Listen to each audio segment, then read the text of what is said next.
Visual Studio Live presents Master Modern JavaScript. Unlock the full potential of your code, June 2nd through the 4th. Presented by myself, Paul Sheriff. I've been a professional software developer and trainer since 1985. In this course, you'll learn to use the newer JavaScript language features such as operators, the let const keywords, template literals, spread syntax, default parameters, error handling, and the new data type methods. We'll take a look at the new features in collection manipulation, the 4 of, map, reduce, set and map objects, and arrow functions.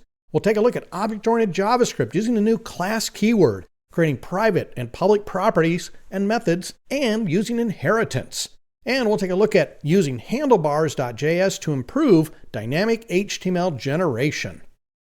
We'll take a look at asynchronous programming in JavaScript using promises, async and await keywords, and learn about web workers.